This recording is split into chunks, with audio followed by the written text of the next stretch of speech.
SSC পরীক্ষার ফলাফল প্রকাশের পর হতাশার চিত্র দিনাজপুর শিক্ষা বোর্ডে। গত 15 বছরের মধ্যে সবচেয়ে কম পাশের হার এবারের এসএসসি ও সমমানের পরীক্ষায়, যার ফলে প্রশ্ন উঠেছে শিক্ষা ব্যবস্থা এবং ব্যবস্থাপনার মান নিয়েও। এই বছর এসএসসি পরীক্ষায় প্রতি 3 জনে 1 জন শিক্ষার্থী ফেল করছে। শুধু তাই না, জিপিএ 5 প্রাপ্তির হারও কিন্তু অনেক কমে গেছে। SSC 26 batch. আমরা কখনোই চাইবো না আমাদের স্টুডেন্টদের ক্ষেত্রে এমনটা হোক, বরঞ্চ আমরা চাইবো তোমরা যাতে এসএসসিতে শুধুমাত্র জিপিএ 5 না, তোমাদের কাঙ্ক্ষিত যেই নাম্বার 90, 95 এরকম মার্কস পেতে পারো। তো এই বছর তোমরা যাতে একদম শুরু থেকেই প্রিপেয়ার্ড থাকো, এজন্য তোমাদের জন্যই একটা মাস্টার প্ল্যান গোছাচ্ছি। তোমাদের মাঝে এখন 3 ক্যাটাগরির স্টুডেন্ট আছে। প্রথম ক্যাটাগরি, যাদের পড়াশোনা করে সিলেবাসটা শেষ, এখন রিভিশন দেওয়া লাগবে আর মডেল টেস্ট দেওয়া লাগবে। সেকেন্ড ক্যাটাগরি, সিলেবাস এখনো পুরোপুরি শেষ হয় নাই, তবে তুমি হালকা পাতলা পড়াশোনা করছো, টেস্টের জন্য হোক বা টেস্টের জন্য হোক, এখন সিলেবাসটা শেষ করা লাগবে এবং তারপর রিভিশন এবং model test. And third category, যারা এখনো পড়াশোনা স্টার্টই করো নাই, এখনো বাতাসে উঠতেছে। সো 3 ধরনের স্টুডেন্টের কথা মাথায় রেখেই আমরা আমাদের মাস্টার প্ল্যানটা গুছাইছি। তোমরা যারা আমাদের একাডেমিক প্রোগ্রামে ছিলা, আমরা কিন্তু 15ই জানুয়ারি থেকে তোমাদের একাডেমিক প্রোগ্রাম স্টার্ট করছি। এখানে প্রত্যেকটা চ্যাপ্টারের একদম বেসিক থেকে 100% প্রস্তুতি কিন্তু আমরা একসাথে নিচ্ছি। আমাদের একাডেমিক প্রোগ্রামটা এখনো চলমান, আরও বেশ কিছু চ্যাপ্টার বাকি আছে। তো আগামী 15ই সেপ্টেম্বর আমাদের একাডেমিক প্রোগ্রামটা শেষ হবে এবং 15ই জানুয়ারি থেকে 15ই সেপ্টেম্বর এই কয়টা দিনে আমরা তোমাদের এসএসসি সিলেবাসের প্রত্যেকটা চ্যাপ্টার পুরা 100% প্রস্তুতি তোমাদেরকে নিয়ে দিব।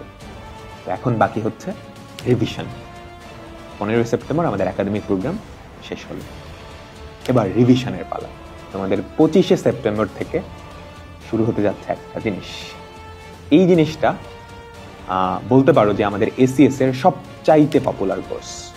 কলেজেও ফার্স্ট ইয়ার সেকেন্ড ইয়ারে পড়াশোনা না করে হাজার হাজার শিক্ষার্থী, 30,000 35,000 শিক্ষার্থী একসাথে এই কোর্সটায় এইচএসসির প্রিপারেশন নেয় এবং এইচএসসিতে খুবই ভালো একটা কাঙ্ক্ষিত রেজাল্ট করে, তারপর অ্যাডমিশন টেস্টেও ভালো করে।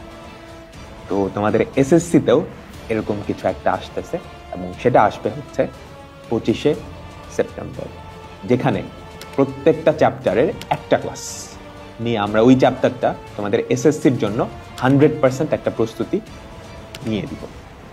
তো এখন একাডেমিক প্রোগ্রামে যারা ছিল, তোমাদের কি এই কোর্সটা আবার এনরোল করা লাগবে? এবং এটা কিন্তু এসসিএস এর ইতিহাসে প্রথম যে যারা আমাদের একাডেমিক প্রোগ্রামে ছিল তাদেরকে আমরা এফআরবিতে সম্পূর্ণ ফ্রি অ্যাক্সেস দিচ্ছি। তো তোমরা কিন্তু সেটা পেতে যাচ্ছ। এই এফআরবি বা ফাইনাল রিভিশন ব্যাচ, এটা শেষ হচ্ছে কবে? আমাদের 3 মাস সময় লাগবে। 15ই সেপ্টেম্বর থেকে শুরু হবে 25শে ডিসেম্বর। 25শে ডিসেম্বর 2025, অর্থাৎ 3 মাসে আমরা তোমাদের সিলেবাসটা একদম পুরোপুরি কভার করে দিই। তো এফআরবি শেষ হলো। এই পুরো এফআরবির মাঝেই কিন্তু তোমাদের ডেইলি এক্সাম থাকবে, উইকলি এক্সাম থাকবে। এবার ডেইলি এক্সাম, উইকলি এক্সাম তো দিলাম, আমাদের এসএসসির অনুরূপে পরীক্ষা দেওয়া লাগবে না? মডেল টেস্ট বা ফাইনাল মডেল টেস্ট, সেটাও আমরা তোমাদেরকে নাও। সেটা কবে শুরু হচ্ছে? 1 জানুয়ারি 2026। এবং এই মডেল টেস্টগুলো কিন্তু তুমি অনলাইনে বা অফলাইনে গিয়েও দিতে পারবা। সেটার ব্যাপারে ডিটেলসে আমি তোমাদেরকে পরে বলবো। তো এই হচ্ছে যারা আমাদের একাডেমিক প্রোগ্রামে ছিলা বা জয়েন করবা তাদের যেই প্রস্তুতি। এবং এই প্রস্তুতিগুলো তুমি যদি কমপ্লিট করো, পরীক্ষা যেমন হোক, মানে প্রশ্ন যেমন হোক, যত কঠিনই হোক না কেন, খাতা যেভাবে দেখো, ডাজন্ট ম্যাটার, আমরা তোমাদেরকে এমনভাবে প্রস্তুত করে রাখবো। তুমি এমনভাবে লিখবা যাতে করে টিচারকে তুমি নাম্বার না কাটার, মানে নাম্বার কাটার সুযোগই দিবা। বুঝতে পারছো? তো এটা গেল কি যারা আমাদের সাথে একাডেমিক প্রোগ্রামে ছিল। এবার যারা একাডেমিক প্রোগ্রামে ছিল না, যদি তোমার প্রিপারেশন খুবই ভালো হয়, এখন জাস্ট রিভিশন, তাহলে তো একাডেমিক প্রোগ্রামে ভর্তি হওয়ার দরকার নেই। তুমি রিভিশন দেওয়ার জন্য এই এফআরবি কোর্সটায় ভর্তি হয়ে যেতে পারো। এফআরবি কোর্সটার ভর্তি কিন্তু এই কিছুদিনের মধ্যেই ওপেন হয়ে যাবে। আমাদের ক্লাস শুরু হবে 15ই সেপ্টেম্বর, হ্যাঁ, কিন্তু ভর্তি কিন্তু জুলাইয়ে স্টার্ট হয়ে যাবে। কেন এত দিন? তাহলে কি করব? তুমি এই টাইমটায় আমাদের গত বছরের যে এফআরবি ব্যাচটা ছিল সেই ব্যাচের আর্কাইভ ক্লাস অর্থাৎ রেকর্ডেড ক্লাসগুলা তুমি কিন্তু আর্কাইভ হিসেবে পেয়ে যাবা, ঠিক আছে? সো টেস্ট পরীক্ষা বা প্রি টেস্ট পরীক্ষা রিভিশন ম্যাটেরিয়াল হিসেবে তুমি ওই ক্লাসগুলা দেখতে পারো। আর 15ই সেপ্টেম্বর থেকে লাইভ ক্লাসটা শুরু হবে। তার পরবর্তীতে তুমি এফআরবি লাইভ ক্লাস করলা, ফাইনাল মডেল টেস্ট দিলা, 100% প্রিপারেশন নিয়ে এসএসসিতে ফাটাই দিতে পারবে। আর যাদের প্রিপারেশন মোটামুটি বা বেশ উইক, তোমরা চাইলে একাডেমিক প্রোগ্রাম বা এফআরবি দুইটাই নিতে পারো। এখন একাডেমিক প্রোগ্রাম নিলে তুমি এক্সট্রা কি পাবা? এক্সট্রা পাবা হচ্ছে আমাদের এই যে জানুয়ারি 15 থেকে সেপ্টেম্বর 15 আমরা কিন্তু লম্বা একটা সময় ধরে প্রত্যেকটা চ্যাপ্টারের ডিটেইলস ক্লাস করাইছি, পরীক্ষা নিছি, প্রিপারেশন বুক দিছি, এই সবগুলা কিন্তু তুমি পেয়ে যাবা।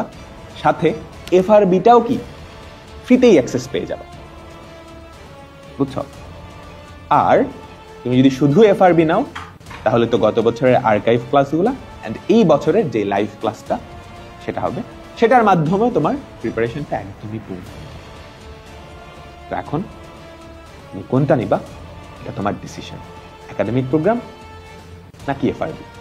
দুটাই কিন্তু উইন উইন। তুমি যদি একাডেমিক প্রোগ্রাম নাও এফআরবিও সেম সাথে মানে একই সাথে পেয়েই যাবা। আর শুধু এফআরবি নিলেও কোনো অসুবিধা নাই। বললামই তো এইচএসসিতে এবছর 33,000 শিক্ষার্থী তাদের এইচএসসির প্রিপারেশন নিয়েছে এফআরবি কোর্সের মাধ্যমে। সেখানে দেশসেরা টিচার প্যানেল তো ছিলই, আর তোমাদের টিচার প্যানেল হিসেবে কারা থাকছে সেটা তো একটা সারপ্রাইজ থাকবেই। তো এই বছর এসএসসি রেজাল্ট ফল করছে, হ্যাঁ, প্রিপারেশন এমন হওয়া উচিত যাতে করে রেজাল্ট ফল করুক, কোয়েশ্চেন কঠিন হোক, খাতা কঠিনভাবে দেখুক, এটা আমার ম্যাটার করে না। Higher maths, general maths, physics, chemistry, biology এগুলা কিন্তু পাক্কা মার্কস। তুমি ভুল না করলে এখানে টিচার কাটবে না, নাম্বার কাটার সুযোগই পাবে না। তো তোমাকে এমনভাবেই প্রিপারেশনটা নিতে হবে যাতে করে ওই সুযোগটাও তুমি না দাও। আমরা তোমাকে ঠিক এমনভাবেই প্রিপারেশনটা নেওয়া হবে। সো দেখা হচ্ছে।